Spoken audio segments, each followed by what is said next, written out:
Welcome back, people, to another episode of Sports and Superheroes. If this is your first time, welcome. Thank you for coming by. If you've been here before, appreciate you coming back and listening to us. It's a podcast where we talk about sports and superhero entertainment news for the past week. Let me go ahead and introduce you to my co-host, who is the sports side of this. Marcus, say what's up to the people. How y'all doing, people? How's it going tonight? I'm sorry it's going to look like I'm not that engaged at the beginning, but I'm watching the end of this Boston New York game, and it's a 1 point game with a few seconds left. So, Okay. but I am listening. Okay. So 12.7 seconds. I am listening though. 12 seconds. And I am the superhero side of the podcast. My name is Gershon.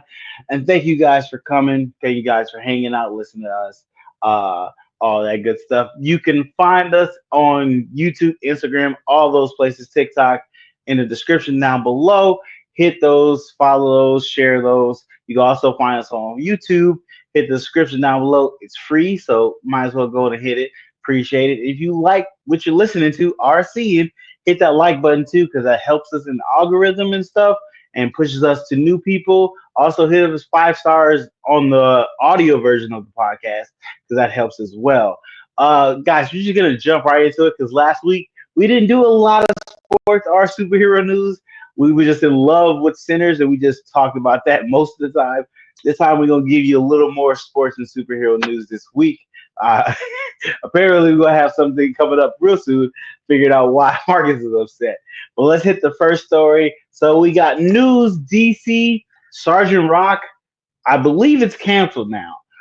They went from one actor. They were using what's his name from um James Bond. Oh, what is his name? I just had his name. Uh, Dang it. Hold on, I gotta look it up because it's gonna upset me if I don't know that guy's name and it's on the tip of my tongue. Give me 1 second. I know I'm not ready. And I know it's this. What's his name? That's it's not showing his name. What is that guy's name? They showed me a picture of him, but I can't remember his name by his picture. Hold on. Wait, Casino what you trying to figure Royale. out? I'm trying to Oh, figure you talking out about the buddy who played James Bond? yeah, Pierce Brosnan. No, that's not his name. Not, not, That's he he played did. James. He Yeah. did, but not the one I'm trying to talk about. You talk about Um, the latest one, right? yes, and I'm blanking on his name. I've seen his face, but it Daniel doesn't. It Daniel doesn't. Daniel Craig. Daniel Craig.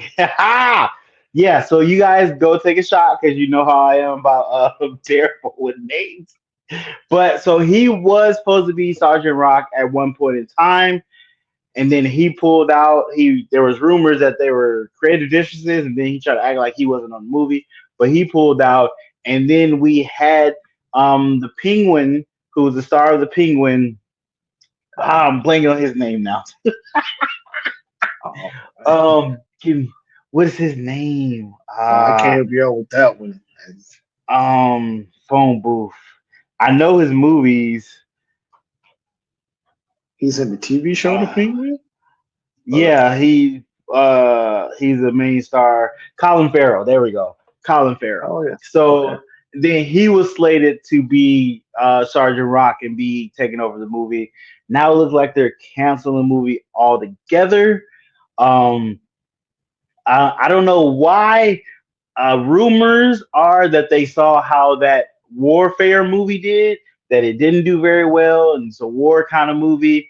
So Sergeant Rock is mostly a World War II movie because he's a World War II character, and that's kind of where he's stationed in his section and whatnot. So I guess them watching that, realizing, hey, maybe this is not the movie to push forward. Being a DC doesn't have a lot of wiggle room right now. They're trying to get their cinematic universe back on track. You think you should probably push certain characters first and try to redevelop your fan base and get them back into the movies you're making before you start doing long shots and stuff. So unfortunately, don't think we're gonna get a Sergeant Rock movie. They say it's canceled or they say it's delayed, so that could change. But right now, it's not on the books. That is sad.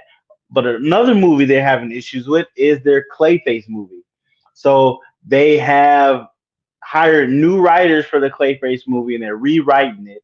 So that's not necessarily a bad sign, but it's not a great sign that you're adding new writers this late in the game after you've announced you're making this movie to rewrite this movie.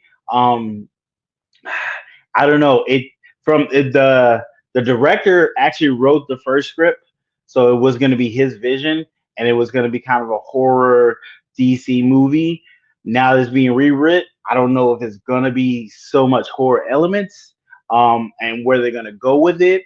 And honestly, with it being rewritten, it might start slowly getting phased out. I really think it depends on how Superman does. How the Superman does really will depend on how they move forward with their movies, but also the director of Batman 2, Matt. Um, I want to say, I forget how you pronounce his name. I think it's Matt Reeves. Matt Reeves and um, Robert Pattinson is kind of saying they might not be around for the Batman 2 because it's taking so long for it to get made. I know Matt had his own personal things going on where he couldn't make the movie right now. I don't know what those were, but they were clearly strong enough to pull him away from the movie. So prayers with him. Hopefully that gets settled and everything's okay with there and he's able to move forward. But being that it's been delayed so long, Robert Pattinson has other contracts with other movies he has to do. Matt might have other contracts for stuff he might have to do or want to do. So we might not get a sequel to The Batman either, which will also throw a lot of things out of whack with DC, at least with Batman side of DC. The Superman side of DC is still yet to see how it's going to turn out. Um, Being that it comes out July, Superman comes out July, so we have to see how that's going to work out for them. But with the cancellation of a project, the rewriting of a project, and the possible cancellation of another project, DC is not stepping with their best foot forward right now. And I'm a DC fan. I like DC. I like Batman. I like Superman to an extent. He's not my favorite, but I like him. But Batman, he's right there up there in my Mount Rushmore of superheroes. Love Batman. I want to see them be successful because if they're successful, then Marvel has to step up their game to keep being successful, and they can compete with each other. And competition usually breeds excellent what's the word, artistry, entertainment, and us seeing the things we love, them putting their best foot forward because they're like, hey, if we don't do it, they're gonna do it, and we got to do it better than them, and that's good competition. So I want to see DC do well. Unfortunately, they're starting off real rocky. They're starting off real rocky. The Creature Commandos did okay. What else did he have? I think Creature Commandos was his first thing. Technically, Blue Beetle was the first thing under James Gunn. Well, not under James Gunn. This is some first thing James Gunn had. Um, and I like Blue Beetle. A lot of people didn't like it. I like Blue Beetle. I thought it was good. But unfortunately, only thing he has hands on with is Creature Commandos, and that was good. But you can't have good things and a long distance of nothing. You gotta keep hitting them. You have a lot of names, a lot of characters to work with. You gotta start putting this stuff out. It's just realistic. People are waiting for it. People want it. Do it. We do have Peacemaker season 2 coming, so you know that's coming eventually. But as of right now, we're in a wait and see what happens with DC stuff. They announced they were going to do a lot of stuff. We had movie announcement, we had show announcements. Um, As of right now, we're waiting for the next DC thing to actually make it to us to be able to watch and review and get our ideas on. And the next thing will be the Superman in July. So it will let us know where we're going with this DC and what's the plans for it stepping forward. Marcus, what do you think about them having to, for one, cancel a movie after they switch actors multiple times till they rewriting another movie, and the possibility of one of their most anticipated projects may not even come to fruition because it's being delayed so many times. Yeah, I see. Batman 2 is still saying that it's supposed to come out in October of 2027. But for as far as what I think, it solely depends on the fans. So I'll take a example of something that I can more relate to, like GTA 6. I mean, I see Yeah. GTA 6 just got pushed back again. So Yep. so it all depends, but people are still excited about GTA 6. They still want to, want that game. And I see DC got to keep that hype about Batman 2. They can keep the hype going and keep their fans engaged. And then also by delaying it, they might actually grab some more, people to come see the movie because it's been delayed. Like, well, let me see what this is about. Why is this delayed? Like, Yeah. but I will say they cannot miss though, because if this is not a No. good movie, it's gonna be all bad for them because you can't make Yeah. your fans wait this long and then put out a crappy movie. So Yeah. Yeah. hopefully for the DC and their fans, you and they come out with a good movie. Hopefully. Yeah. It's there was, I guess there was some early access to the movie. They have a couple reactions. Apparently they're good. They're good reactions. The people have seen the Superman movie. They're having positive reactions, but that's such a small sample size, and it's probably more in-house people than it is outhouse people. That's a weird way to say that.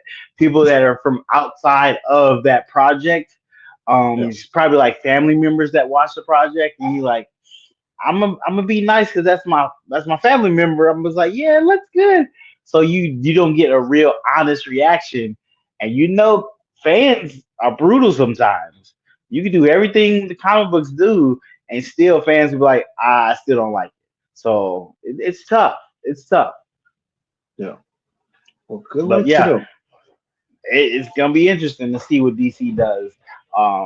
James Gunn, everything is hanging on him too, because like we said in the last podcast, he's really made this James Gunn Superman. He really tied himself to it very tight. So everything on his success is going to be laid on him, and his failures are going to be laid on him as well. So hopefully he's ready for that ride. Well, But that also that is, the the go ahead. the success of Superman, if it's successful, that's gonna put pressure on DC for Batman. I, because Yeah, because it's but like I think it's going to be good pressure. I Oh, mean it wait. can, but pressure makes diamonds, but pressure also bursts pipes. So Marcus hitting it with the gems. Woo-hoo. I see you. so I see you. only time will tell. But yeah. Very true. Very Yep. true. All right. So like Gershon said, we didn't get much sports done last week because we enjoyed the movie. Sinners is a good movie. So So good. I gotta pick. I gotta do this story first. Um, Shedeur Sanders. Mm. So, as I mean, for those of you who don't know, I'll try to give you a rundown and give you facts and opinions. Fact number one: Shedeur was picked number 144th in the fifth round by the Cleveland Browns. Okay. Mm. Um, there's a lot of different theories on why he went so late in the draft.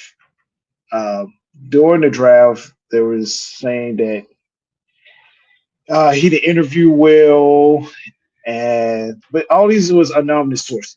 Like no one put their name to it, and this is stuff I don't like. Hmm. If you gonna come on and say it, put your name to it. Mean it. Stand Yeah. on business. The Yeah. anonymous source was like, oh, he didn't do good on interviews. He was too confident, which in some people as can be eyes can be looked at as cocky. He was too cocky. He was too brash. He was too confident. We didn't like his answers. We didn't like how he answered this question, this, that, and the other. And people were saying that's probably why he failed in the draft because his confidence can be looked at as arrogance. Depends on the person. Hmm. Um, Here's an opinion. I call cap because you had like recently Johnny McZell and Baker Mayfield, both very confident, cocky, arrogant, brash quarterbacks that still got drafted higher in the draft. So I don't buy that whole stuff they're saying about Shedeur. I think it's deeper than football. I think it was more about his father being Deion Sanders and Hmm. how Deion is moving and college football and just how he's going about things because what Deion is doing in college football is not the norm. Like he went from Jackson State up to Colorado. Yeah. The the like the swagger he's brought in Colorado. I was like a few episodes ago, I spoke about what he's done for the economy up there, for the school and Hmm. everything. How he's getting kids to come up to Colorado because they want to play for Dion. You know, their football games on Saturday, home games are sold out packed. You have celebrities all along the sidelines, athletes, rappers, whatever it may be, Yeah. actors, you know. So, and then with the portal, he's getting kids coming from our schools to come up there. And I feel like there's a lot of hate for Dion in college football. And I think they kind of use that against Shedeur in the draft because Dion was like, okay, another example why I think he failed in draft because Dion was like, there's certain teams I don't want my son playing for. I don't want him playing for certain teams, and he's not going to play for certain teams, right? So people say that's another reason why he failed the draft. But I have a rebuttal to that also. Eli Manning in 2004 was a consistent, it was known Eli was going to be the number one pick in the NFL draft, right? He went public telling the San Diego Chargers owners do not draft him with the number one pick because he didn't want to play in San Diego. So Hmm. San Diego drafted him, and 45 minutes later, they traded him to the Giants for Philip Rivers. So Eli and his dad Archie Manning, who played in the NFL, played for the New Orleans Saints.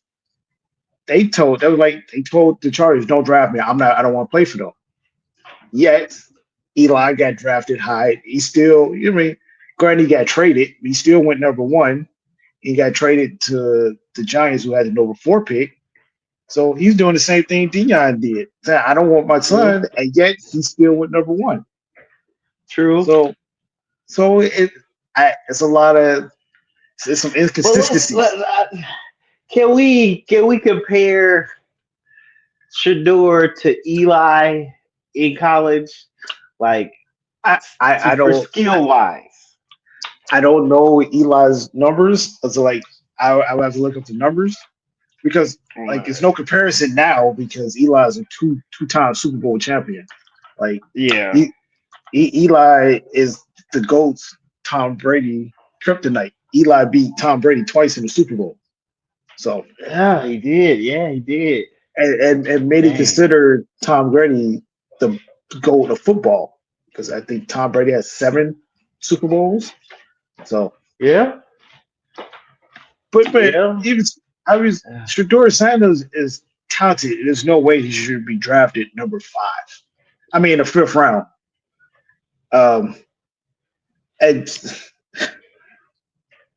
I think the only quarterback that deserved to get drafted before Shedeur was Cam Ward out of Miami. He's good. Like he deserved it. But then you have a team like the Saints who drafted Tyler. Oh man.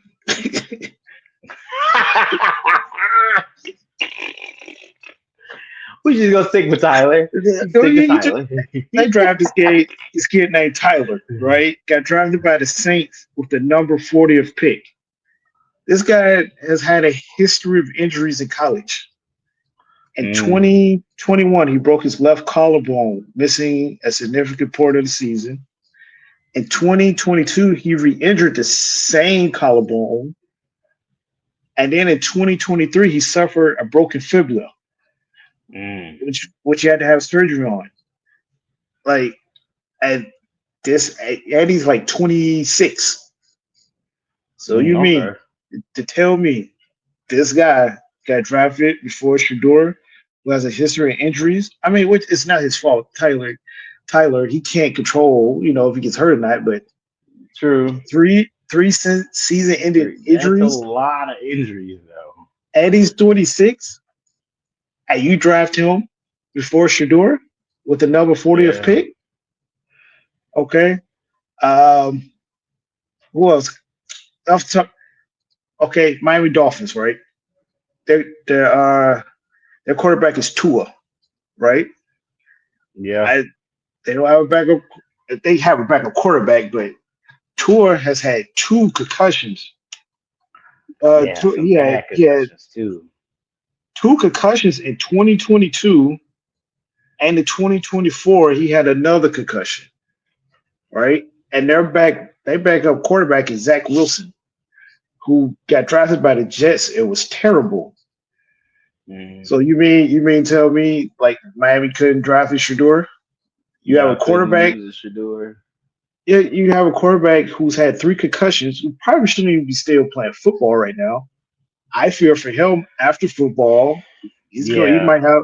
I hope it doesn't happen, but he might, have permanent brain damage. He should still play. Your backup is Zach Wilson, and you passed on Shedeur. Another team, Pittsburgh Steelers. Go ahead, ask me who's their quarterback. Yeah, because they just lost Justin Fields and Russell Wilson. Russell Simpson? No, was it Simpson? No, you see Wilson. Sorry. You know I'm not good with names. But I'm telling you who it is. You're not listening to me. Oh, my bad. But like you said, they don't have a quarterback. I mean, they got Mason Rudolph, who played for them a couple of years ago. He's not good. Will Howard. Who the hell is that? Skylar Thompson. Like, who are these guys? Okay. They don't have a quarterback, and they traded for DK Metcalf. But you don't draft. You don't draft. You don't draft somebody that can throw DK's and Metcalf the ball. Like you can say DK Metcalf.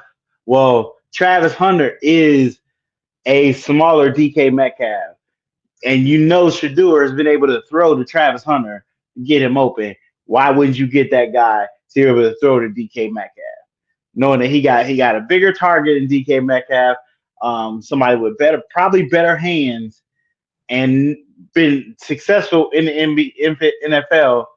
Like, why don't you draft this quarterback could probably throw to this guy? You got to do it. So my question is, do you think that it was more of dealing with everything that comes with Shedeur? You got Dion comes with Shedeur, the criticism, the news and media that comes. Here's the thing. This is the NFL, right? There's always going to be, yes, there will be certain teams there will be pressure if their starting quarterback's not doing well, and then Hmm. people like put Shedeur in, let him get reps. But I mean, that's gonna be any team when you're not playing well and your QB is not doing well and you're losing games. It doesn't matter the team. They're like, put in the backup, put in the rookie so he can get some reps, so he can be, so he can get some experience. That's gonna be any team. But you're right, like Shador, Dion, because their name rings bells. Yeah. There's gonna be pressure, but that's anywhere.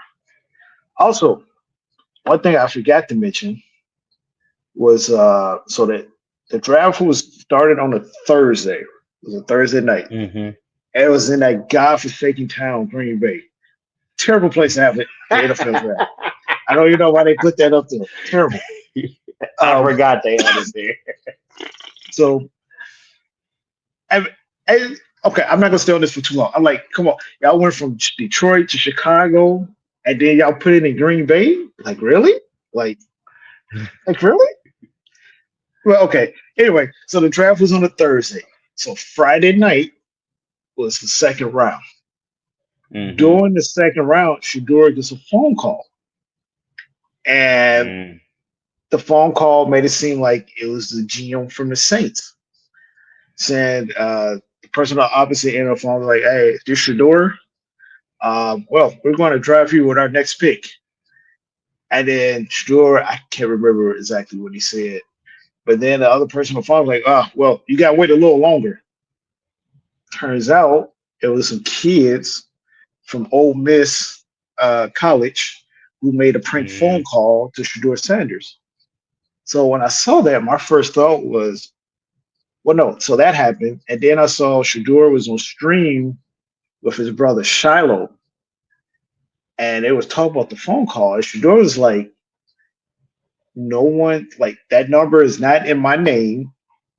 No one has that number. Only people that has the number are the NFL." Yeah. He said that's a brand new phone. Boost Mobile sent that phone to me just for the draft. My name Hmm. is not connected to that phone number. So when I Yeah. saw that, I was like, well, hold on. How did somebody get that phone number? And as with everything these dumbass kids do these days, they record everything and put it on the internet. Ugh. So when the kid made the phone call, they record the video uploaded to the internet. We find out who this kid is. He goes to Ole Miss University, and turns out he's the son of the defensive coordinator for the Atlanta Falcons. Mm. So then it's like, okay, well, how did he, you know, why does the son have Exactly. access to This is NFL, sensitive information. right, sensitive information? So, um, so not the NFL, I think the Atlanta Falcons put out an apology about the defensive coordinator. He put out an apology about his son making a phone call, and then I want to say he got fined. I think the NFL fined the Falcons, and the coach got fined. Uh, Mm. I got Yeah.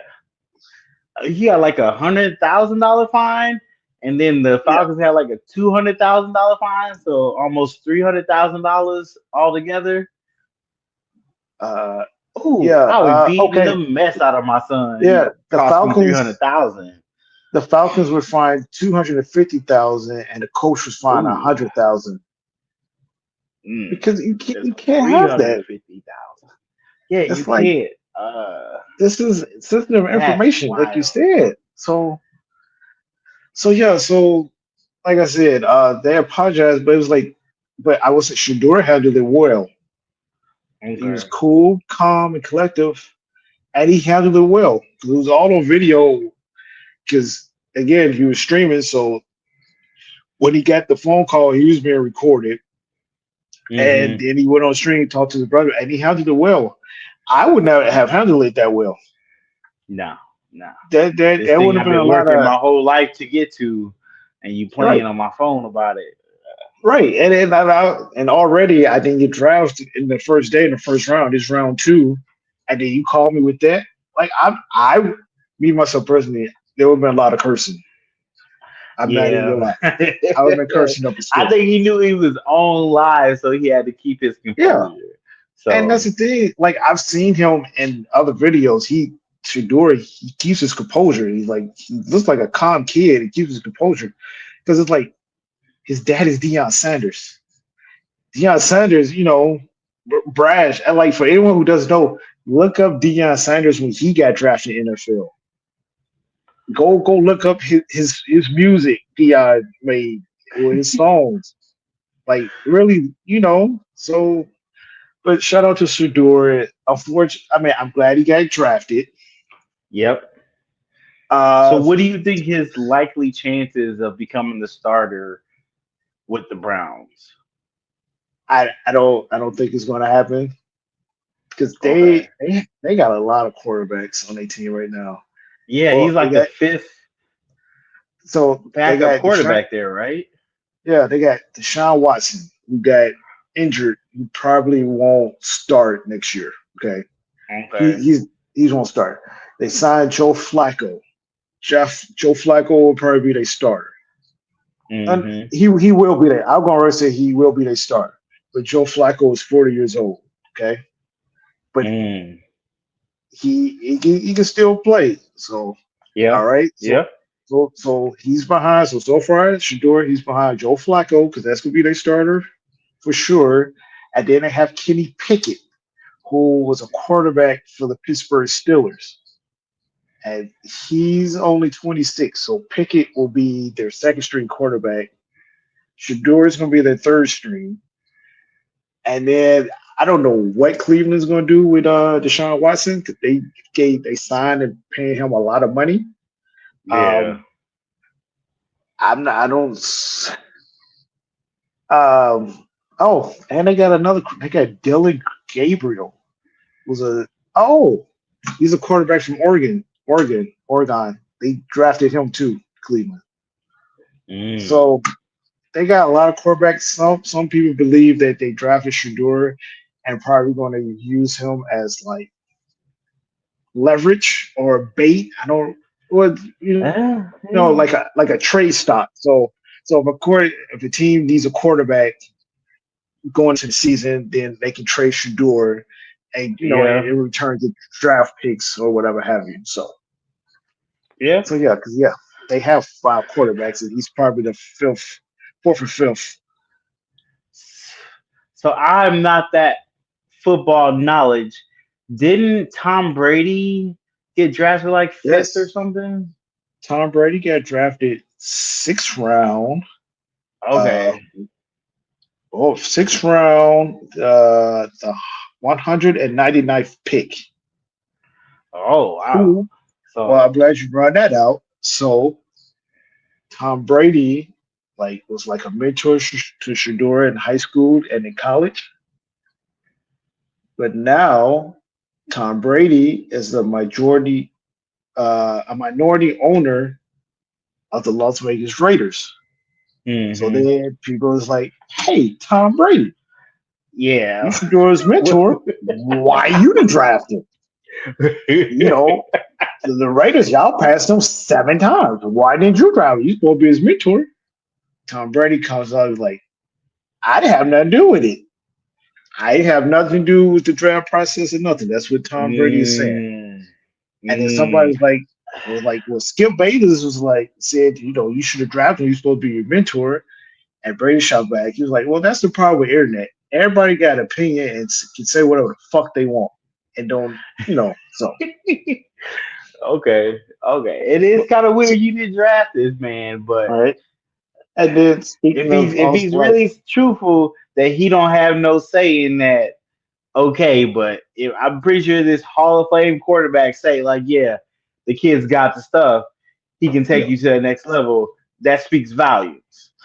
yeah. Um, And then ugh. I'm gonna give you two other quarterbacks. Tony Romo went undrafted in 2001. Never won a Okay. Super Bowl, but he was an okay quarterback. I mean, Pretty decent quarterback. and then Kurt Warner, 1994. He went undrafted, ended up winning the Super Bowl with Yeah. the St. Louis Rams, and he's a Hall of Yep. Famer. So just because he Because was he has a Shador's pick, movie about him too. yeah, yeah. So I brought those two other quarterbacks up just to say, just because he got drafted late doesn't mean he still can't have a good career. He just gotta, True. when his opportunity comes, take advantage and be Yep. Got to be prepared. ready. Yep. And I'm sure he will be. I'm sure he will be. So nothing. I wish nothing but luck and best wishes to Shedeur and then Travis Hunter, who got drafted by the Jacksonville Jaguars. Uh, they say they drafted him as a running back and a defensive back because he said he want to play both sides of the ball. So I mean, Okay. yes, Travis Lawrence down there for a quarterback. I think they have an okay team. So shout out to him and shout out to Cam Ward. I hope he has a good season as well. Yeah, I'm interested to see what Cam Ward does because he's very nonchalant, not a flashy dude, super Oh, quiet, just plays ball. So that's gonna be interesting to see how that transitions to the NFL. one more thing since you brought that up. So sometimes I can't stay fucking in there. But so when Cam Ward got drafted, he had on like a pretty basic suit with just a little Yeah. chain. And I saw this post. It was like, look at Cam Ward, just a simple suit with a small chain. He's fit to be an NFL quarterback.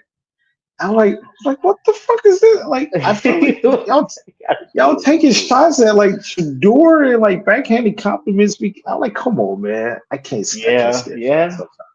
yeah. Understandable. It's the unnecessary shots, um, the subtle micro. What is it called? Dang it, I forgot. Like microaggression. Is that what you're thinking about? Yeah, yeah, yeah. But that's the thing. It's But that's the thing. I see the video of Cam Ward and Shedeur like practicing like, together yeah, they was before talking the about interview, each and other. they was talking shit. Like don't get it Yeah. twisted. Cam is one of us. Like he's one of us. Us. He still Don't get roast it you. twisted. Don't get it twisted. Just like us. Like we friends and we're cordial, but when we on a basketball court, we talk shit sometimes. Like it happens. And then afterwards, Very we much friends, so. and then we'll talk afterwards. Like it's no hard feeling. Just during the competition, we go say some That's shit. what it is. That's what Uh, it is. Yeah, it's gonna be interesting to see. I mean, with him not going so high in the draft, that does take a little bit of spotlight off of Shedeur, so he can just develop. He can just do what he need to do, put the work in. He's still gonna have eyes on him, but I don't think it'll be as like hard as if he was picked third in the draft. Since he picked fifth, you people aren't expecting him to come out and just dominate immediately. He can slowly get into the rhythm of stuff, slowly find his feet, and actually take his time to learn the game in a different manner at a different level. And I think that's really good. Cam, he's gonna have to come out shooting. You the number one draft pick. They're gonna either say you're a bust or a bust if you're not immediately changing that team first time you step on the field. So he got a little different kind of pressure on him. you know Um, what? But honestly, I don't. I still think Shador is going to have more pressure on him than Cam, even though Cam was a number one pick because of Shador, his father, his family, and all that. oh yeah, I guess so. I Yeah, still think he's going to have way more pressure than what Cam is. Like Cam, like he might not have a good year, and they'll be like, "Oh, we need him.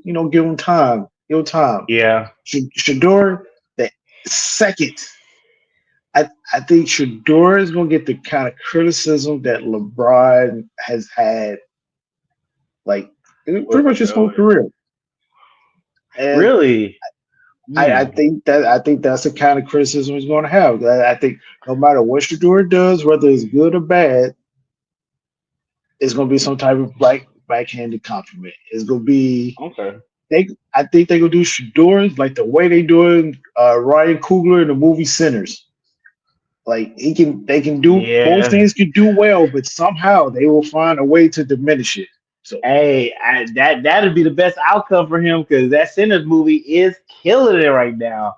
It yep. is about to be the highest grossing R-rated movie in history, highest grossing original R-rated movie in history. So I think he would take that if it would show he would. If he had to take that criticism and overperform, I think he'd be okay with that. I think Shador would be okay with that.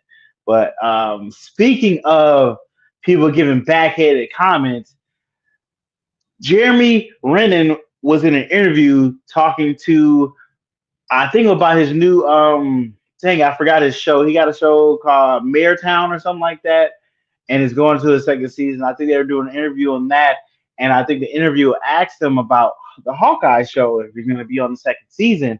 Well, Jeremy gave a little bit of that juice and told him like, yeah, I would love to do it, but Disney or whoever is running Disney TV or Disney Plus TV, their shows, they offered me half of what I made in the first season. And he was like, look, I wasn't trying to get rich off of them. I was just trying to ask for what I made in the first season alone. I'd be okay with that. Yes, they offered this man half of what he would have made from the first season to do the second season. So if you didn't know, usually when you do a season of TV, you usually make that the same amount or even more the next season of TV. You don't usually go get a pay cut unless your show has been pushed onto another platform or something like that. But you usually don't get asked to come back and cut your pay in half. That usually doesn't happen, especially when you're the star of the show. So that was very weird. Um, Disney is still probably going to move forward with Hawkeye season two.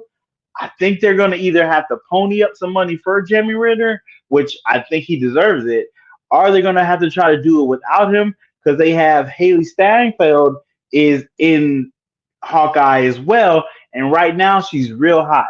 She's having the movie centers is real hot right now. She's in everybody's comments and words and talking about her, how good she was in the movie, how good the movie's doing. So they definitely want to capitalize that and put that show out and let them know, hey, we're making this second season. She's going to be on it, something you're definitely going to want to watch. So they're definitely going to try to move forward with her. Are they going to have Jeremy Renner? I don't know. But he wasn't really like holding back of like, hey, why y'all doing it this way? And it really speaks to Disney itself, not Marvel, but Disney, since Disney owned Marvel. Disney used to do this a lot with their teen shows. Zach and Cody, Raven, um, who's the boss? Well, not who's the boss, but the other teen shows that I can't remember. Oh, no, that's Nickelodeon. What's another Disney teen show? I'm blanking on all their teen shows now. I don't think they did that with that. Where they would Jesse. That's another show, Jesse. I just remember that on my. So they would do two or three seasons and then change the name of the show to where when they changed the name of the show, it reset the whole thing. So they would go back to season one and make you push your pay down. Disney is really, I won't call them cheap, but they're really frugal with their actors. They don't pay them much. And Jeremy Renner just came out and said what we've been hearing about for years with Disney production and stuff like that, which sucks. They probably should get better with that. I don't know how they're getting away with it. I guess with terrible practices, but now we know a little more about it, and some actors are speaking up. And it's not like child actors; they're adult actors, so we kind of taking it more to heart. But yeah, we'll see if Jeremy Renner will be on Hawkeye. What do you guys think about that? How do you feel about that? How do you feel about the Shedeur? How you feel about the first story I talked about with Rock and I mean Sergeant Rock and Clayface movie. I forget to tell you. See you guys. Put it in the comment. Tell us how you feel about the stories in the comment. But also, people are upset with Disney Marvel because they haven't really been advertising Ironheart, which is actually coming out. I think this month. I believe it's coming out this month. Let me see. Ironheart. I think it comes out this month. Oh, it comes out June. So it comes out June 24th, and we haven't got a new trailer for it. We had a kind of like a sneak peek look at her in her new armor, but it wasn't that great of a peek. We haven't seen anything new. Um, and I think they're still doing the show. They haven't said they're canceling the show. People are upset. They're starting to ask questions like, why aren't you guys promoting this show as much as you were promoting what's the show? Oh, I forgot this one. I just thought about it. It's the Wanda show. Give me 1 second. What is that show? Um, I this is a better way to look for it. Hold on, it's a show with the witches, and she got a spinoff from Wanda, and I can't think of the name. But I'm gonna look through my stuff, and it's gonna pop up real quick. Nope, nope, nope, not Talk about there. a Disney show. It's a Disney show. It's a spinoff to Wanda and Vision. Oh, Uh, yeah, I I don't know. didn't finish it. I watched like 6 episodes. Agatha All the Way. There we go.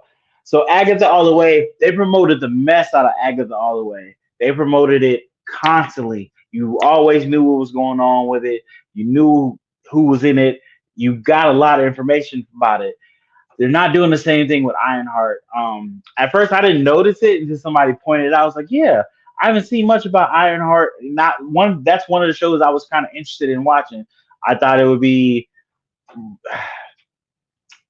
be interesting to see how they would do that show, because that's kind of a bigger budget show because you got robot stuff, uh, mech suits kind of got to get put on, flying, all that stuff. So that's going to be a bigger budget, and I wanted to see how they do that in TV because we were supposed to get a Iron Wars TV show, but then it got moved up to a movie, and now I don't know where that's going to be. But we still have Iron Heart show coming out, so people are really upset they're not doing much promotion on it. Um, and Disney might need to start doing some promotion on it, especially since they just put out Thunderbolts. They definitely could have put a trailer out for Ironheart, letting people know this is coming up after Thunderbolts. So be on the lookout for this later. It's part of your cinematic universe. You got to speak on it. So we will see what happens with that, guys. Let us know. Are you upset of not having at least a trailer or some more stills from Ironheart? And are you excited for Ironheart? Are you really wanting that series? And how do you feel about Disney not paying Jeremy Renner the base pay they paid him in the first season to come back for the second season? I get it; they're probably trying to lower their budgets on things, but you're already paying this guy this much. You might as well continue it. I know on the internet, some people are like, why would you pay him that much? Because he did get hurt. He got hurt in a snow blowing accident where he isn't as mobile, I guess, and he's still recovering. So he probably can't do as many stunts as he usually could do. But you got stunt people for that too, so you probably should do that. But they're like, we should pay him less because he isn't as mobile. I'm like, no, he already did a season one. He did really good in that season one too. I thought Hawkeye was a decent show. It was fun. It was more of what I thought the Disney Plus shows was gonna be, which I really enjoyed. But the fact that you coming back for the second one, you like, hey, we're gonna pay you half of what you got paid in the first one. That is kind of disrespectful. This is very disrespectful. Ain't no Um, kinda about it. That's very disrespectful. Ain't no uh, way. Ain't no um, way you could try to pay me half of what you've been paying me before. Nah, I true, ain't going. true. That I ain't going. is very harsh. That's very harsh. But yeah, and people are saying that they're not promoting Ironheart because it's a black woman. And I don't think that's the case, and I really hope that's not the case. I think this. I hope it's just a that team slipped and didn't do what they were supposed to do to get that stuff out to be able to be promoted yet, and they're going to get on it real hard right now. Hopefully that's the case because Disney don't make your fans more upset about stuff that you should be on top of. You already fumbled it with the Marvels. That movie, I thought it was okay. I liked it. I thought it was okay. Not great, not super bad, but clearly didn't get the praise that you were hoping for. Um, so do right by your female and minority characters. Just that's all people want you to do right by them. That's it. 100% there. But yeah, let us know in the comments, guys. How do you feel about Jeremy Renner getting half to come back for season two? And how do you feel about not seeing more promotional materials for Ironheart being this if their next Disney show that's coming out real soon? Okay, so I got a wild story for you on this one. I've never heard of such a thing, and I'm gonna blame it on Drake. I'm blaming it on Drake. Stay with me here. So Steve Smith Okay. Sr., football player, play wide receiver for the Carolina Panthers. Okay. It was pretty good. It was pretty good. So he is being sued for $100,000. I bet you can never guess why he's being sued. For $100,000. And I Steve give you a Smith. clue. I give you a clue. It has nothing to do with why all these other athletes are being sued right now. It has nothing to do with that. Oh. Oh, okay. Oh, wow. Um, is his kid suing him for not Nope. helping him get to the NFL? Nope. That's all these kids would do these days.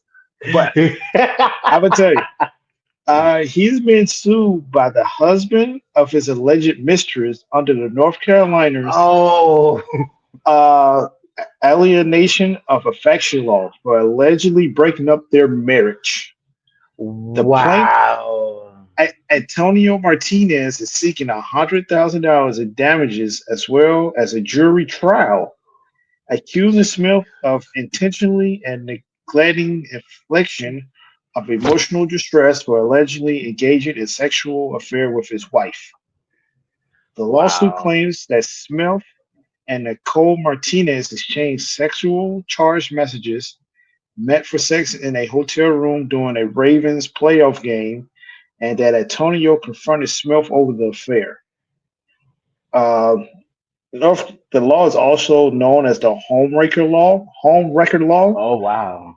It allows a spouse to sue a third party for breaking up a marriage. Oh, wow. And this is why I blame this on Drake, because Drake is suing for songs lyrics to a song. I've never heard of such a thing. I didn't even know this was a law. I didn't Like know that was a law either.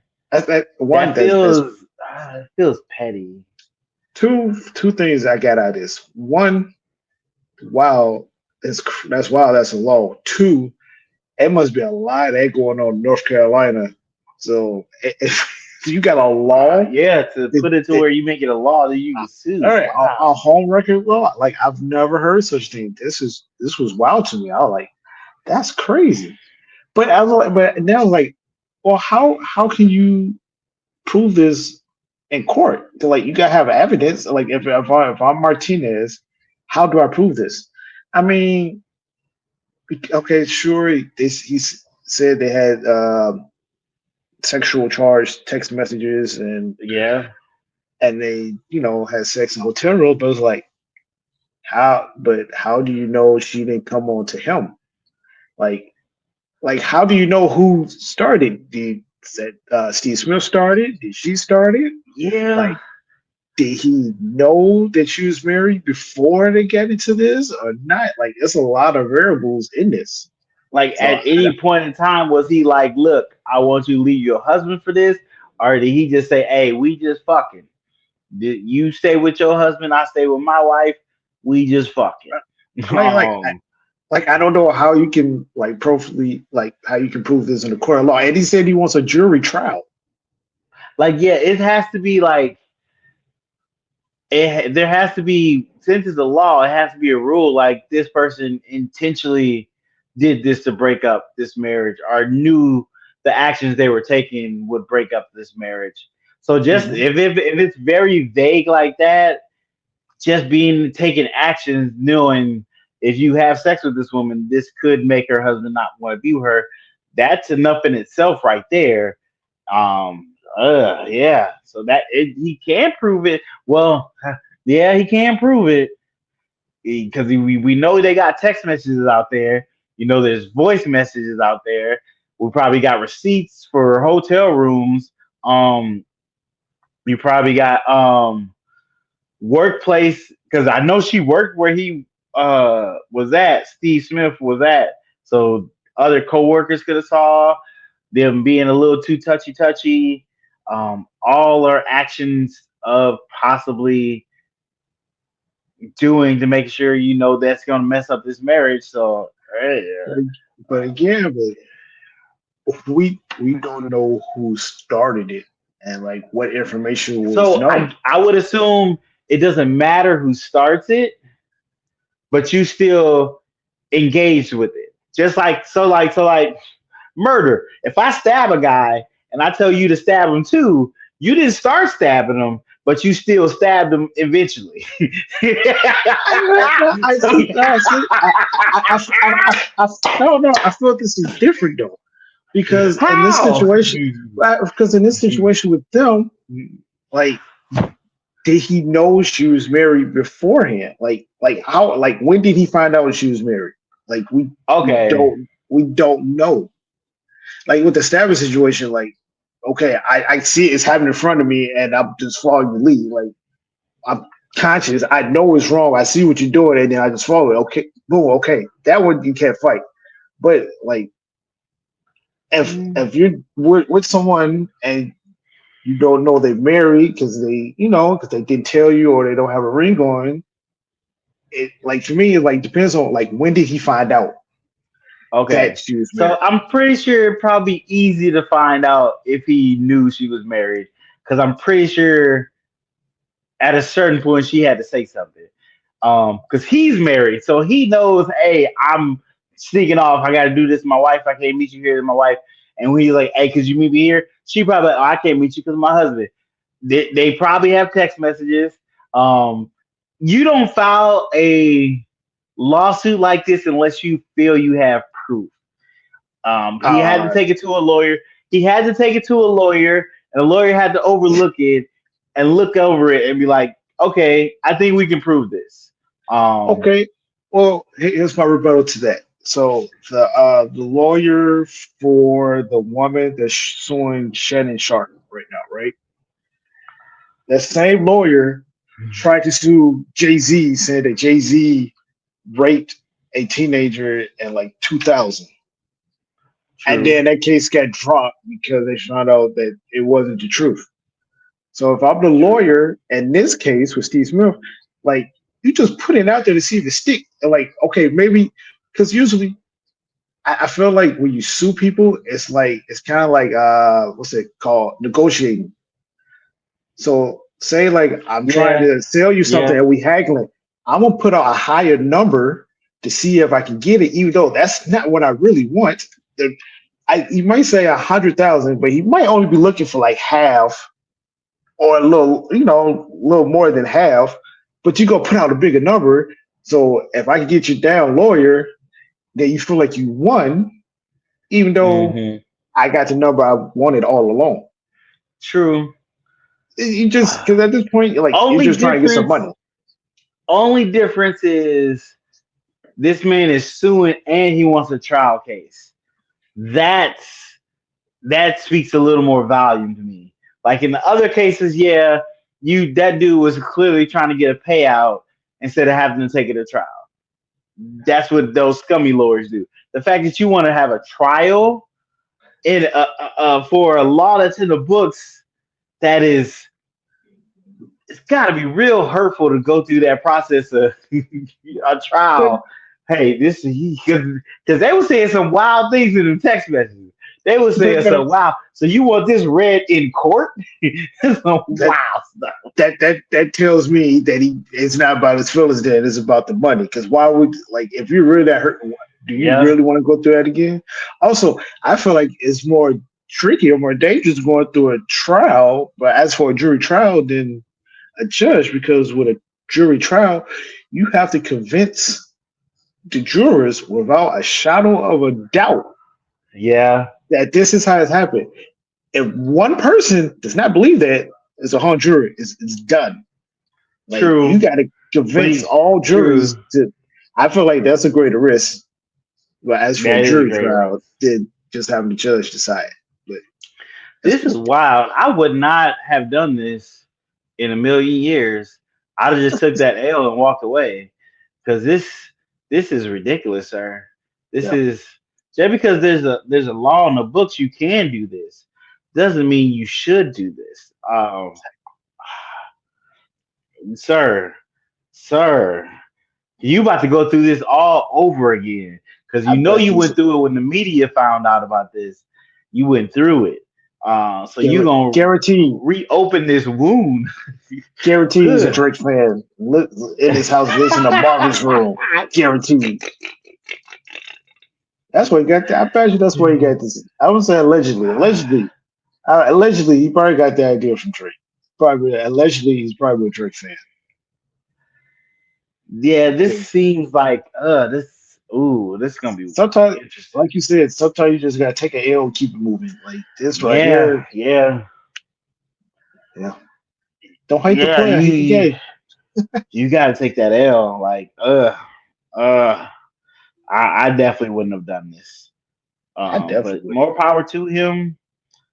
Uh, whew, Jesus, Jesus. Have they had Steve Smith said anything about the lawsuit? Uh, Or he's like, I not can't that. talk about it right now. Uh, yeah, not that I saw. There's not much about it. Because actually, the wild thing is, like this officially had came out like in February of this year, and then now he's suing, looking for 100,000. So Mm, okay. Who? yeah, Speaking, text messages, that's a pictures. lot. Yeah, Whew. so Yeah, if there's any pictures with like my Steve, man's member in her right? hand and she got her ring on, he done. He done. He done. He done. Right there. Your Honor, I give you exhibit A. And he's done. Right there. Oh, Father's lawyer, Jesus. He got to how we sit know? in court and That listen to was a good. that. It's about the money. Oh. It's that.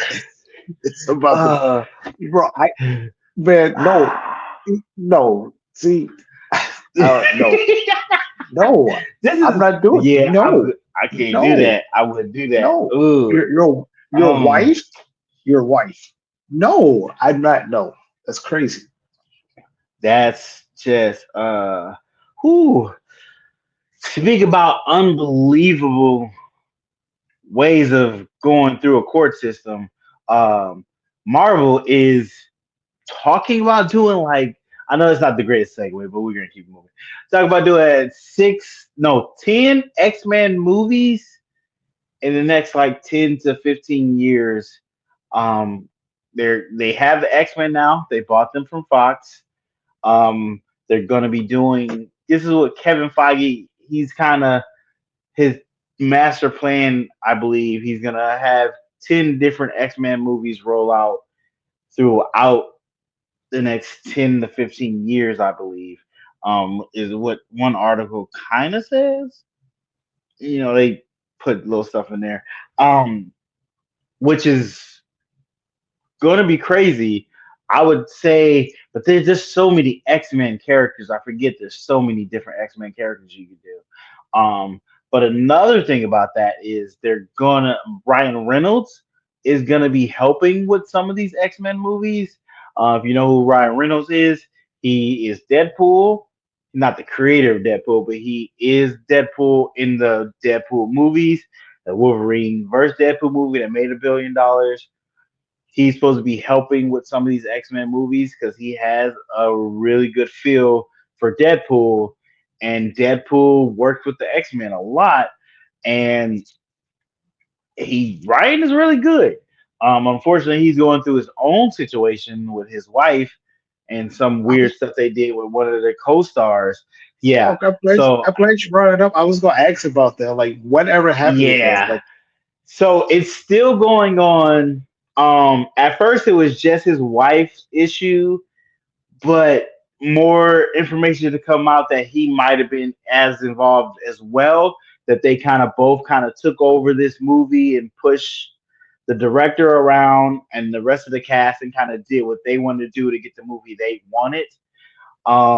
And may have did some not up to par things with co-stars and the director, the way they spoke to people or treated people. So it's not looking great for them. So they're in a bad light right now. And Ryan Reynolds has been kind of bulletproof for a while. He's been doing good things, making decent movies, not really too many Hollywood bad shenanigans, I would say. That's a weird word. I don't know why I said shenanigans. I was thinking of a different word and I couldn't think of it. And I just went with that. Oh, that felt weird. shenanigans. Man, you gotta get you back to LA, G. What you talking about shenanigans? But like I said, he is going to be working on it. But I don't know if this stuff might derail him being able to work on them, or at least make him have to make some distance for a while before he can actually work on them. Um, but X-Men are very important to the Marvel universe. So people want to see them done right, done them correctly, brought into the universe correctly. And with them doing Doomsday and Secret Wars, where they seem to be combining different universes, this is kind of the perfect time to bring X-Men in because you can say they're from a different universe and have all the universe kind of combined and everybody be stuck in one planet now and one universe all merge into one. So it's a perfect time to bring them in, and there's perfect ways or better ways to bring them in to where you're not like, yeah, they were here the whole time and they just weren't helping out. That's the stupidest thing ever. Don't do that. Please don't do that, Marvel. Don't say they were in Colorado just hanging out and not doing anything. No, don't do that. Um, but this could be a perfect time to bring them in and more cohesive way to bring them in that makes a little more sense and not a lot of like disbelief. Then again, these are people that can fly, so there's a certain level of disbelief we gotta have anyway. But still, universe disbelief would be great. Um, am I excited? There's possibly 10 X-Men movies coming down the pipe. Not really excited for 10. I'll be okay with 5, and then give me a big X-Men versus Avengers battle movie. Would love that. I think we're gonna get that a lot faster in Doomsday. I think that's gonna happen there. Um, but yeah, it's interesting to see what they're gonna do with it. We're gonna start seeing hopefully some leaked stuff from Doomsday because they're already filming that right now. So we know there's a lot of OG X-Men in that. We have Cyclops, um, Magneto, Professor X, uh, Beast, Nightcrawler, Mystique. We have a not an OG but a new X-Men. We have Gambit. Speaking of which, they actually have a picture of dang it, where is hold on, let me see. Cause I want to make sure I say who's all in the picture. So they took a picture of partial of the cast of the Doomsday Avengers cast after watching Thunderbolts. So they went and watched Thunderbolts and they took a picture together. You have Chris Hemsworth, Channing Tatum, I always pronounce his name wrong. Name weird. Simu Loon. Sorry, bruh. I'm gonna learn how to pronounce your name correctly. I promise I am. Before this movie comes out, you got Paul Rudd, Robbie Downey Jr., um, Pedro Pascal, Vanessa Kirby, Winston Duke, Anthony Mackie, and I forgot the guy's name from that playing the thing, Eben Mosenbecker. I'm gonna learn how to pronounce your name as well. So you had them all taking a picture together, kind of promoting Thunderbolts, but obviously showing that hey, we're getting together, we're starting to film, we're getting together with each other, all that good stuff. So that's cool to see. Hopefully, we start seeing some set photos and stuff, seeing people in costume and seeing what they look like, the new designs of their costume, because it's been a while for some of these people that have not been in the movie, so we're going to see some of their costumes. So that's really cool. But yeah, that is what we got going on with. I forgot what the beginning of the story was. What was the story? The X-Men movie's coming up. Yeah, in Marvel. Oh, That's what it was. Okay, yeah. But yeah, that's what's going on. X-Men story rise down the road we can look forward to. Will that change? Most likely, because most likely Ryan Reynolds will be in a little more trouble, so they have to switch and use some other people. But I'm really eager to see what new X Men we get, what old X Men we bring back, and how that goes. Most of that won't happen until after Doomsday and Secret Wars, but something to look forward to. X Men being in the MCU is very exciting. So many people love the X Men. I'm one of those people, and I'm just thrilled to see them come and do their thing in the MCU. Let me know down below. Are you excited for the X Men arrival? Or do you think that's gonna mess up the MCU? What are your thoughts on that? Hit us in the comments down below. all right. So, um, right now I'm going to give a. I'm going to give a NBA playoff update. Oh Um, yeah, because there's been some crazy things happening in this second round, huh? Second round, man, the NBA playoffs has been fucking awesome, man. Like, no, these games have been great, man. Close games, 20-point leads been blown. People coming back with it at the buzzer. It's been great. So, um, so last time I talked about the playoffs, we didn't know who was quite playing who in the second round. So hmm Denver and the LA Clippers end up going 7 games.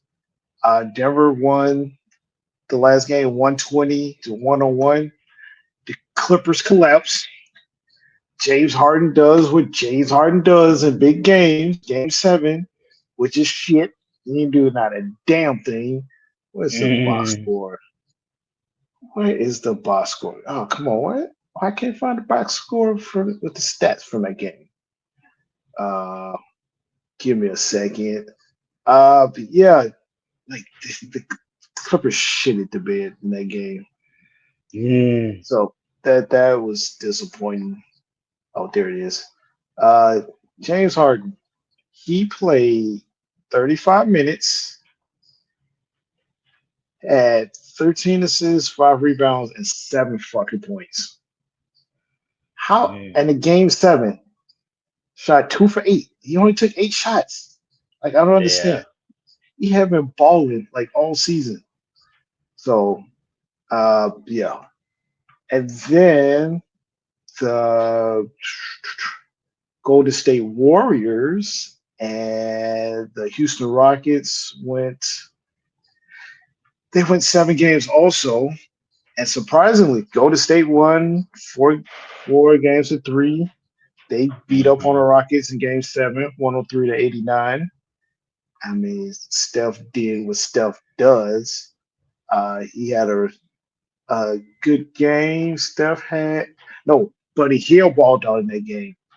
Actually, Buddy Hield had 33 points, 9 for 11 from the 3-point line in game 7. mm So that was a welcome surprise for Golden State to have somebody else step up and score besides Steph.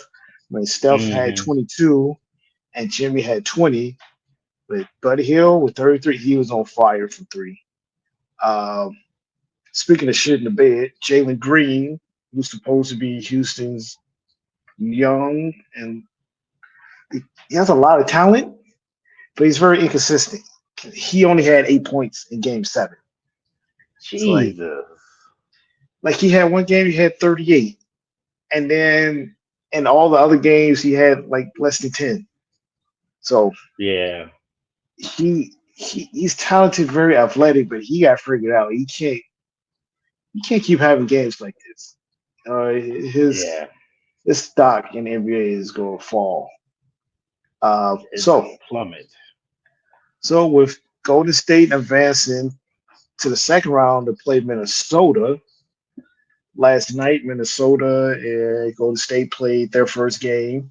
Steph injured his hamstring early in the game. I think it was like second quarter. He had 13 Hmm. points, but Golden State it still won game one in Minnesota, won by 11. Anthony Edwards had a horrible, horrible shooting night that game. Like at halftime, he had 1 point at halftime. Jesus. He was just missing everything. He was missing layups, threes, middies. He was missing everything. I saw one play. He like probably like 5 feet from the basket, shot the ball, missed it, grabbed his own rebound for a tip back and missed that too. He had a bad shooting night to the fact that the coach called him out last night after the game, saying that he needs to be a better leader and step up. So I'm Yeah. a big Anthony Edwards fan, so I'm hoping he comes back and have a great game too. Steph Curry is not playing in game two. He's out with a hamstring injury. So Hmm. Steph won't be playing. So Golden State is going to need Buddy Hill to step up again. Draymond Green actually shot the ball very well last night too. I think he had like 14. He had like three pointers. I don't know. I was Okay. watching the game and he hit a three. I was like, shit. My girlfriend was like, what's wrong? My girlfriend was like, what's wrong? Like Draymond is hitting threes. I'm like, he can't shoot. Like, what's going on? So, like, shout out to them. On the east side, um, who do we not know? We knew. Oh, it was the Knicks and Detroit. New York Yeah, won we in didn't six know games. who won that. Knicks won in 6 games. They beat Pistons 116 and 113. Jalen Brown came up clutch in that game. Game one at three.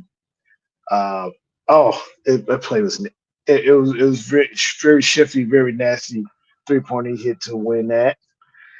They are playing Boston in the second round, and as of tonight, New York is up 2 games to 0 on Boston. The Knicks have Ooh. won two games in Boston. Boston shit at the bed twice, 2 games in a row. Uh, the first game, Celtics were up, came down to the last play. Celtics inbounced the ball. They didn't even get the shot off. Mikal Bridges just took the ball from Jalen Brown. Yeah, I They won seen the that. game. I seen that. And then tonight was a close game. It's like a 1 point game. Boston had the ball again at the end of the game. Tatum, their star, had the ball. Didn't get a shot off. He like dribbled, went in the lane, kind of lost control of the ball, went to the corner, was going to shoot a fadeaway, but he had like 3 people on him, so then he tried to pass it. Mikal Bridges again blocked the pass.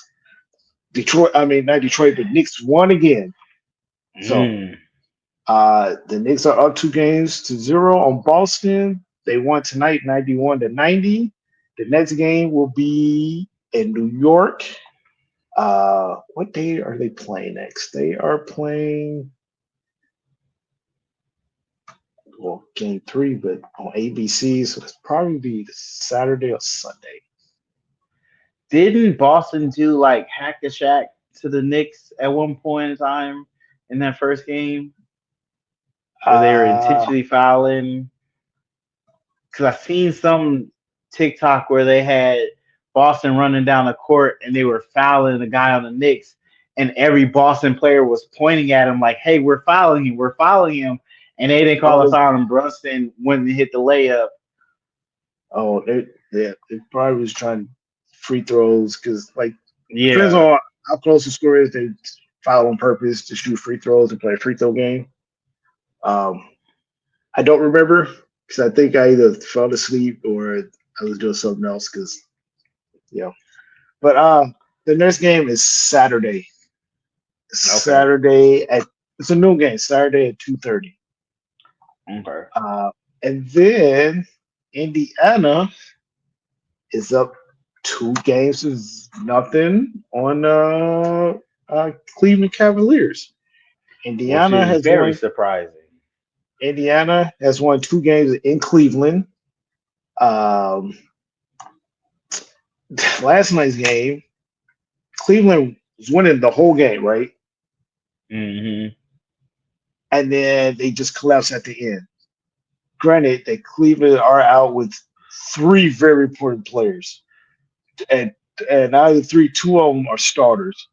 Evan Mobley is out. He's a game time decision for game 3. And Darius Garland, that's their point guard, their starting point guard, and starting power forward. They didn't play last night's game. They game time decisions for the next game, which is Friday. But Donovan Mitchell played his heart out last night. He had like 48, if I remember correctly. Hmm. Uh, So he doing his job. he did what he could, but these teams they're falling in love with the three. They're Hmm. falling in love with three. Oh, that brings going back to Boston. Game 1, they missed like 45 3-pointers. Set an NBA record Jeez. for most missed threes in the playoffs. So a lot of these teams they're shooting too many threes. Minnesota, they shot a lot of threes and missed them last night. Cleveland shooting a lot of threes and missing. Boston, same thing. Uh, so yeah, and then right now, Denver and OKC they're playing each other in the second round, and right now Oklahoma City is up by 30. It's Jeez. 85. It's 85 to 55 going into halftime. Um, Oklahoma is playing at home right now. Oklahoma has held Jokic in check thus far, which is not an Okay. easy thing to do. But yeah, they are beating the brakes off of them right now. Okay. And what is that? What is that series at Oklahoma and Denver? Right now, Denver is up 1 game to nothing, but it Okay. looks like it's going to be tied at 1 after tonight, assuming that Oklahoma holds this 30-point lead. It's going to halftime. There's 14 seconds left in the first half right Okay. now. Uh, So, we all know 30-point leads don't mean nothing no more. We will come out get hot at the three and crush that at 15. yes, So because okay. several teams has blown 20-point leads in these playoffs. Yeah. So we'll see what happens.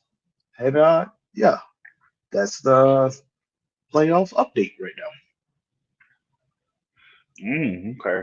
Um and Oklahoma is a number one seed, right? Yes, and Denver is number So 4. Oklahoma, Cleveland, Boston, and what's the other one seed? Isn't there another one No, seed that's no, no, no, no, no. That's there's only 2 number 1 seeds in the NBA playoffs. okay? So because you got the East and the West. So Oklahoma Okay, is number 1 on the West side, and Cleveland is number 1 on the East side. okay, okay, That's the okay. NCAA tournament where there's like multiple, where there's like one, Gotcha, two, gotcha. 4 number 1 seeds. Yeah. So both the one seeds they swept their first round, right? Yes. So they second round they lost their first game. One of Well, them has lost their first two games. yeah. Uh, Cleveland lost their first 2. Denver won the first game, okay, and also uh, this is the first time in NBA history that all the road teams won the first game in the second round. Oh wow. So Mm, okay, that's crazy. Oh, that's a history record that you got to put in the books. Speaking about putting stuff in the books, Marvel has put a new movie in the books. Yes, Thunderbolts has come out. The latest Marvel movie. Let's talk a little bit about that. We're gonna do a review. I'm gonna give you a non-spoiler review and then talk about some spoiler stuff. But I'll let you know when I start spoiling things. But quick overview: Thunderbolts is a movie based on uh, kind of the villains of the Marvel world, the smaller villains of the Marvel world. We've seen them in a couple different movies and TV shows throughout the Marvel Cinematic Universe. You have Ghost, Taskmaster, um, you have Red Guardian, you have Winter Soldier, and you have Agent America. I think that's what he's called. Scott Walker. No, not Scott Walker. His name is not Scott Walker. I'm sorry. that, that's a politician. I know. I realized it as I said it. What is his name? Dang it. Um, um, I had his name, and it's gonna take John Walker, U.S. agent. Yes, what it's called, U.S. agent. And then you have Yelena. I forget her last name. Who is Black Widow? Um, it is them basically becoming a team at a certain point. In the movie, uh, let's talk a little bit about the box office. The box office movie came in at I think 123, 76 million domestically, and like 86 million uh, overseas. So altogether 127. It opened up lower than I think Captain America 4, which they're kind of upset about that. But then again, Marvel has been making the best movies for the last like 2 or 3 years. So people are a little bit hesitant to go to the movies and go see their movies. They don't have that strong fan base that we can't miss this movie like they used to because they started doing all the shows. So there's been a lot of stuff. And some of the shows and movies have become homework to people at this point. It's not must see, it's I'll watch it when I need to. Um, but overall, a decent opening for Thunderbolts. The word of mouth, I think, really helped it. After the first couple of days, people saw it, start talking about it. They were like, "Hey, this is actually good." Actually, it got a what is this Rotten Tomato score? Tomato. Let me. I'm trying to find his Rotten Tomato score. I think it was like 98 at one point. I don't know what it settled at. Let's see. Where's the score? I think in 95 or 7 days ago. So I think let's say 95, 96, 94, 95, which is a great rating. It's a great rating for especially for Marvel right now. They haven't been getting the greatest ratings. Um, my thoughts on the movie, I loved it. I had fun with it. It was funny. I do think it should have had a little more action. Maybe one more two action scenes would have been great. I thought it had heart.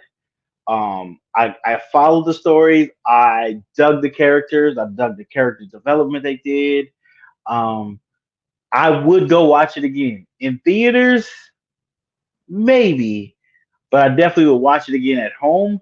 I'm not upset that I paid to go see it. I actually had fun. I enjoyed the movie. It was really good. It was suspenseful. You kind of knew what was going to happen, but they had a couple surprises as well. Um, I'm trying to describe the movie without like blowing anything. If you've seen the trailers, you see they eventually team up to fight a bigger evil. And let's just say it's not a CGI ending fight fest. That doesn't happen, which is good and different. You miss it, but it's good and different that it didn't do it. Like, yes, you want that sometimes, but when the way they did this, it made sense and it worked. It really worked. They wrote something that had heart and had a human element to it that Marvel hasn't done in a while, and it helps ground that story and make you be more in touch with it. So it really works really well.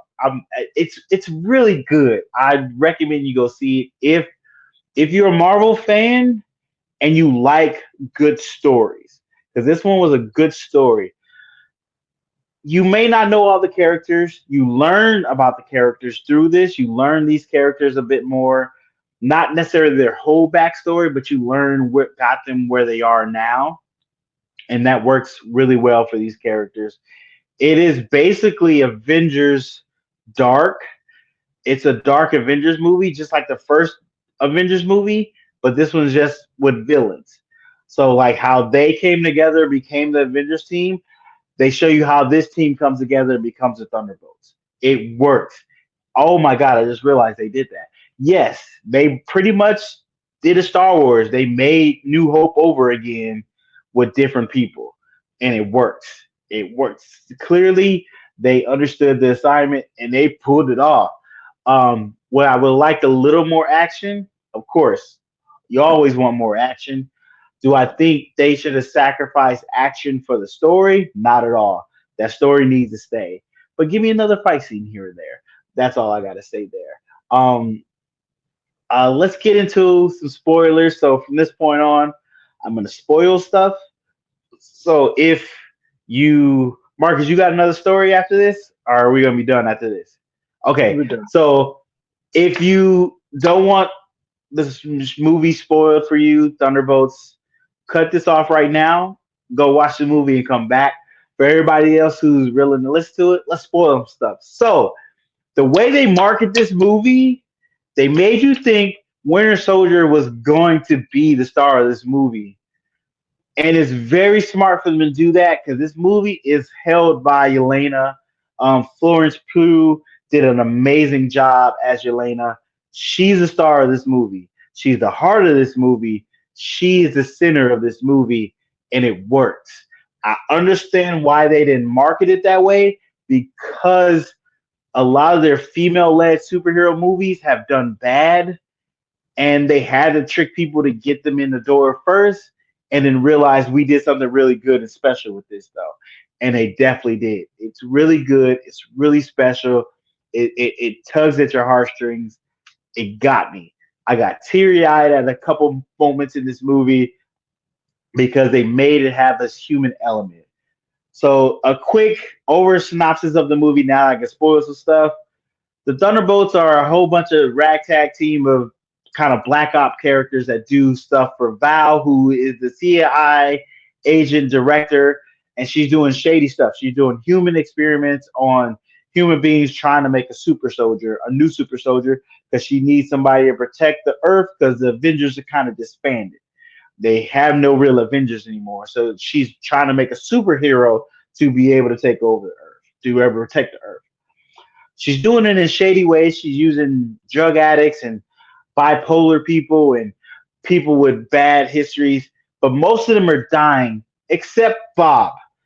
Bob ends up it working on Bob, but Bob has bipolar disorder and he has depression and he has a rocky childhood where his dad beat his mom and his mom got mad at him for trying to stick up for her and felt that she got beat more because of him, so made him feel like a horrible child and just abandoned all the way around.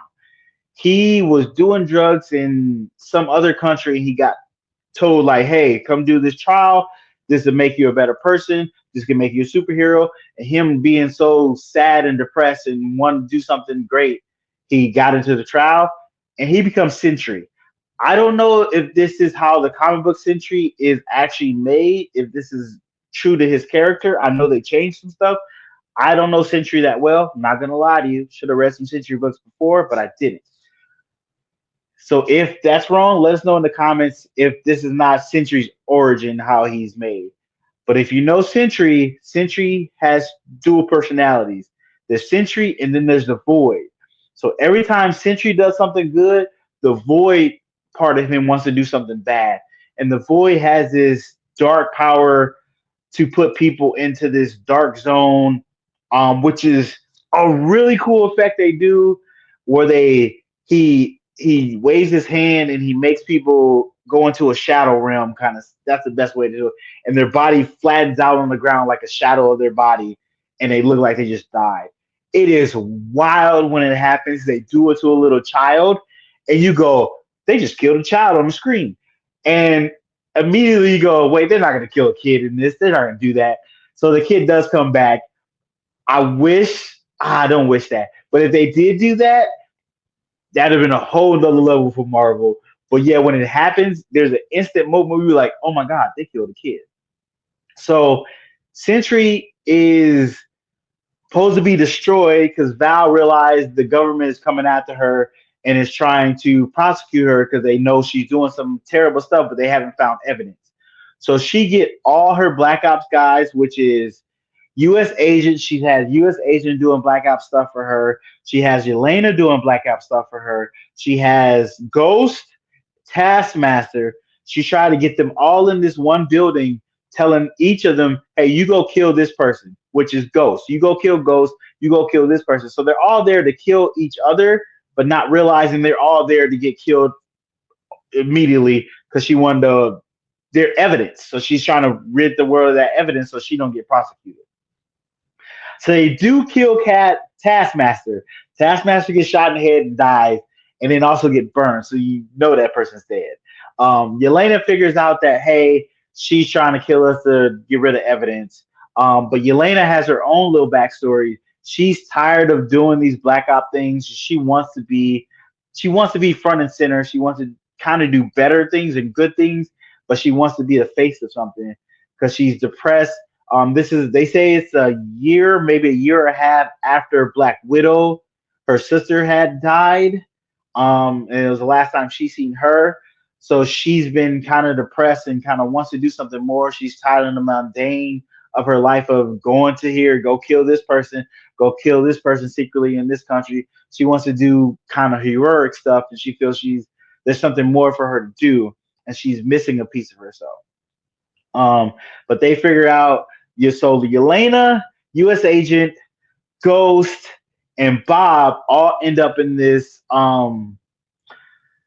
secure lab that Val got them to kill them there with all the other evidence. They end up getting out of there and find their way out. And that's when they find out that Bob has these superpowers, that he's the experiment that one of the human experiment that survives. Val finds this out and she eventually gets Bob and is trying to make him into that superhero she wants, but not realizing he's unstable. She gives him this suit, dope suit. Suit looks good. Yelena, U.S. agent, and Ghost meet up with Red Guardian, who is Yelena's dad. He's in here. He is hilarious. He's the comic review of this movie, and he doesn't fail. He's funny. He's got funny moments, but he also has some heartfelt moments where he's talking to his daughter, telling her she can be whatever she wants. All she has to do is try. She could be like her sister. She could be a hero. She could be a positive force in the world. And it hits you. It is touching. And it got me because it's the dad to daughter. Anytime there's a parent to a daughter, or a parent to a son, any of that stuff always gets me now that I'm a parent. It makes me cry every time. I can't help it. It gets me every time. But they eventually become a team with Winter Soldier, and they go after Bob and Val, and they find out that Sentry is a beast. He's a god. He cannot be stopped. But he also has that dark side. So once Val realized Sentry is like, I'm a god. Why do I need to listen to you? She tries to kill him. She does kill part of him, but then the void part comes alive, and he's super black, Like he becomes all black and then he's just killing everybody. He's like, there's no meaning to this, and that is the part of bipolar um, depression that Bob had, that he felt there was no meaning to life. Yelena talked to him when they were trying to escape the whole little lab they were in. She was like, sometimes, yes, I get it. You have bad feelings. Sometimes you got to ball them up and put them down and keep going. And she was trying to tell him about her own depression while trying to help him with his depression and his bipolarness. So they kind of came together there. So they had a trust moment right there, and they became kind of friends. And when they realized that Bob was this, they end up going into his whole shadow realm and finding out what happened to him as a kid, and telling him like, "Hey, we're here for you. We're your new family." And it touches on human emotions of being alone, human emotions of bipolar, human emotions of being depressed, not feeling inadequate, feeling left out, feeling all alone. It's a great way to structure your movie, to have your characters deal with real emotions that people can identify with, and it works so well. But they have heart in it. They have action scenes, not a lot of action scenes, but when it does happen, it's pretty decent action scene. There's this amazing action scene when Sentry actually uses his full powers and fights. He is super strong. He can fly. He has super speed. He has kinetic abilities, and he is fighting the Thunderbolts. He's fighting Ghost, Yelena, U.S. Agent, Winter Soldier, and it is clearly easy him. He's clearly stronger than them, and it beats them in like 60 seconds with no hesitation. They end up running away, regrouping, but they do save him at the end. And it's really good. And at the end, Val gets away with all of this because she introduced them as the new Avengers. She plays the game, baby. She plays the game, but she introduced them as a new Avengers, saying that's what she's been working on in secret to get these guys to become heroes for the Earth. And the government falls for it, but Elena tells Val like, "Hey, now you owe us, and we got you. So you're gonna do what we want now, not the other way around." But yes, the Thunderbolts, the asterisk of the Thunderbolts in the movie is the new Avengers. They're the new Avengers. Um, Honestly, I give it an 8 out of 10. An 8 out of 10. I really enjoyed it. I really had fun. It was funny, decent amount of action, but a really good story. I got to learn more about characters that I knew of, but really dove into them a little more. They showed some kind of risk there because they did kill a character. Right off the bat, they killed that character too, and it's a death. That person is dead unless they do some weird stuff, which I hope they don't do. Just let that person be dead. They you gotta have some deaths in here. I get it, but you gotta have some deaths because we have to raise the stakes now. Um, so there's two after credit scenes of this movie. The first one is Red Guardian at a grocery store. He's talking to a lady, and throughout the movie, he's talking about being on the Wheaties box. Oh, I forgot this. I'll tell you this one thing. Well, I'm gonna come back to it. But he's talking about this lady on them being on a Wheatie box because he was like, Elena, you could do amazing things like get on the Wheatie box like athletes do. That was one of his goals for his daughter to get on a Wheatie box. And the Thunderbolts get on the Wheatie box as the new Avengers. And he's trying to show this to a lady. He's like, look, that's me on the Wheaties box. And the lady was like, yeah, whatever. And she puts it down. Not the best after credit scene, but it was just a funny one. The last after credit scene, it shows them, I think they said 14 months later, they're in the Avengers Towers. They have their Avengers suits on. You have Red Guardian, Yelena, U.S. Agents, uh, Bucky, Ghost, and you have Bob. Bob doesn't have a suit on, but they have to stay close to Bob so he doesn't get depressed and go back into the void state and start killing everybody again. So they have to stay with him and keep him around and make sure he stays cool. He's not being Sentry right now because if he becomes Sentry, he will become the Void. So he's just Bob right now, just chilling in the background. Um, but they get a alarm saying that they're well. They also Sam Wilson is fighting him for the Avengers name because he's making his own Avengers team because he is Captain America. So they're trying to take the Avengers name from them. But they get a alert that there's a ship coming into the atmosphere, and it turns out to be the Fantastic Four ship from the trailers of the Fantastic Four First Step. It's their ship coming into our atmosphere.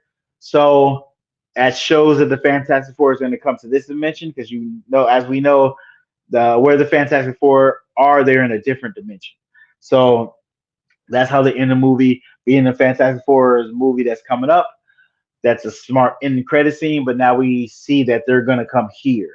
Um, it got spoiled though because in the credits they showed like songs in the movie, and one of the last credits was the Fantastic Four theme, and it showed the credit for that, and we were like, that didn't happen in the movie, so why are you showing that? And it's because they used that theme in the end credit scene. So Marvel, tighten it up, get tighten on that. But yeah, like I said, 8 out of 10, really good movie, a strong back start for Marvel. Like this could be them making a role and getting back on track and making really good movies, really good things that people will not want to miss. Unfortunately, we have to see if people go to the movies and see this because Marvel's kind of put a bad taste in people's mouths for a little bit. So people might have waited and see how people did the first week and see how it was and was like, I'm gonna wait and see if people say it's good or not, if I need to go see it. And we'll see the second week if that word of mouth really catapults this movie back up and they see how bad their drop is and if see people go see it because they need people to come see this movie because I think this movie budget of what's the budget? Oh, geez. I think his budget is $180 million. So that's probably not with the marketing budget in there. So the marketing budget probably another 100 million. I don't think maybe 100. Let's say 50 million. So let's say close to 220 million for this movie's budget.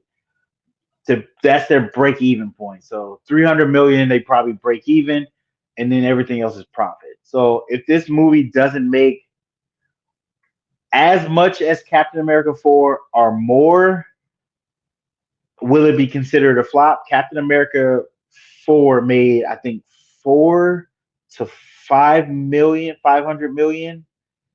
Let me see. America 4 box office. Come on. Yeah, I think it made 414 million. So if this movie doesn't make that much, it will consider a flop. And I think if it doesn't make more than 600 million, it might still be considered a flop.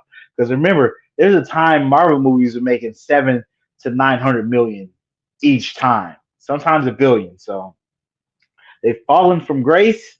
Let's see if they can get back on top with this movie. And if word of mouth is good, I think they can. It's a good movie. Yes, there's new faces, and unfortunately, you're at the point where you've been going so long, you have to bring in new faces. So you have to get new characters a chance to become stars, and you might have some growing pains with your fans and your audience to get to know these characters and like these characters like they did the other characters. So we'll have to see. But yeah, like I said, 8 out of 10. Let me know down below if you stuck around this long.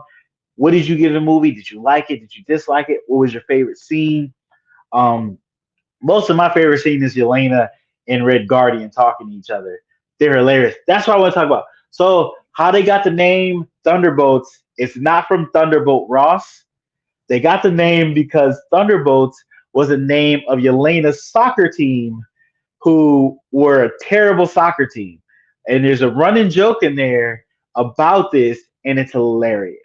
It's hilarious. It's really good. That's how much I like this movie. I like this movie a lot more than I think I did. I might give it an 8.5. It's really good. Go see it. Check it out. Let us know if you liked it. Let us know in the comments. But that is the podcast for this week, guys. Thank you so much for watching. As always, hit us up on any of our social medias. Links in the below.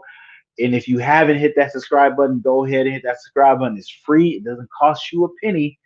Go ahead and hit that. Hit the like button. And if you have questions, we have an email for questions. But if you want to leave a voicemail, we have a voicemail. You can leave a voice message for us. Long as it's not no weird questions, we'll be gladly to answer. Sports, superhero related, and maybe even life related. What the hell? Send us something. We don't know what we're talking about. Just a asterisk. We're not professionals. We're just regular people.